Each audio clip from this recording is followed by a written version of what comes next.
Okay, ready, set, go.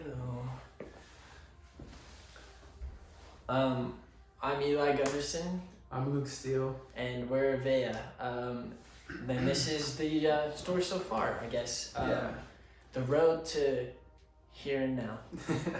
So we grew up together, actually, just down the street. We grew up playing football, skateboarding, snowboarding, all the sports and stuff like that. But neither of us really did music. I grew up playing the piano and guitar or whatever, but neither of us were going into music. I never touched anything. Yeah, or wanting to be musicians or anything like that. We love music though. Yeah. But we loved music. And I remember back in junior high or something, I listened to Animal Collective a lot. They just barely put out Meriwether Post Pavilion. And I remember listening to all the sounds, and it was so interesting, and I was so curious, because it was so new, it was so different than everything else I'd heard. And so I tried to figure it out, hopped on GarageBand, whatever, but really didn't materialize at all. Yeah. But fast forward 20 years. And we're living in this apartment together, and we decided to go to a film festival where one of the films is called Denali, the Band Film Festival. Great film. But at the end of the video, Odessa's It's Only started playing, and that was kind of at least my first step into any electronic music whatsoever. I was really into punk rock, screamo, hardcore. And that got me into electronic music and Odessa. Yeah, it brought me back into it, because I used to listen to it a lot, but I hadn't in years. So then Odessa was on the mind. I looked them up.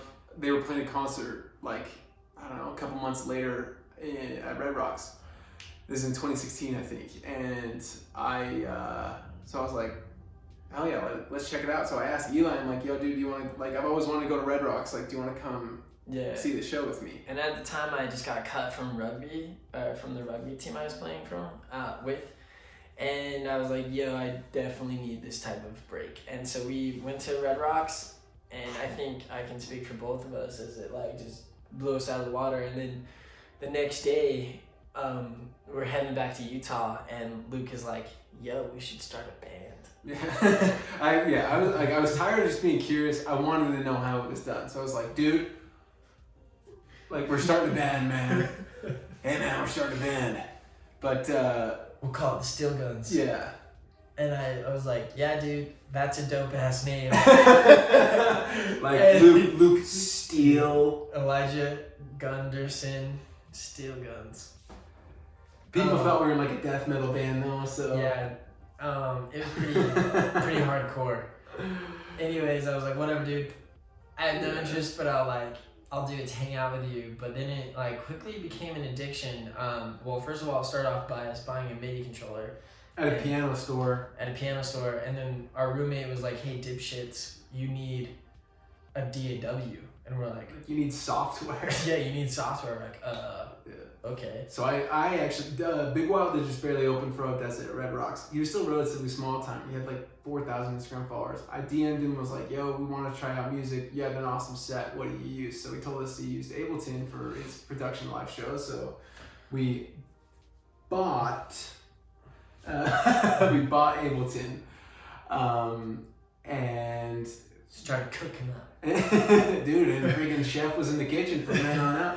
But we had this job cleaning pizza ovens, so we would travel for Domino's. Yeah, so there's Domino's freaking everywhere. So we traveled almost every state in the West Coast, and we would clean pizza ovens out there. So our first body of music was made in freaking 13 different states. Yeah, these horrible hotels. Yeah. So then we thought dude, we're rolling, and we were we're gonna release music. We had planned to release music. It was fall of 2017. Yeah, September, I think. Yeah. So we planned to release this music, and then by the grace of God, we met our manager, Jake.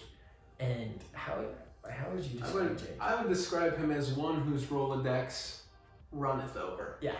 Dude's got point is, he knows what he's doing, he knows what he's saying, and he just told us straight up that he was like, you guys are not ready. And we're like, oh. So yeah, needless to say, with all the advice he gave us, we didn't release music for another 2 years. So we finally put our music out. We were really excited. We got a lot of playlisting.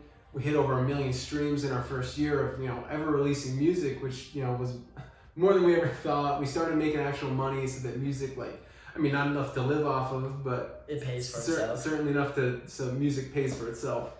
And then we had live shows planned. Those all got canceled because of COVID. Yeah, things were looking good for us, and then COVID kind of happened, and so we started making new music, and we started dipping into old projects, and then now we have 2 songs coming out in November the 13th, like Friday the 13th. Yeah, Friday the 13th. And so those will be a taste. We have a lot of music set to come out for 2021, so this will be a good taste of what's coming out, and a lot of good music.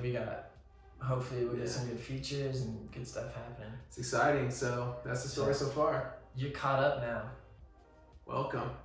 Welcome to my dojo, dude. Welcome to the cult.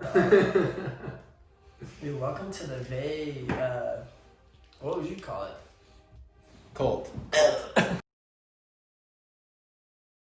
North Korea? I don't know. I turned it up to 65. It's so cold. Turned it up to 65. It was at 55 before that. Well, like I said, I don't understand why we are living beneath our privileges. Huh? Why is my life the worst life?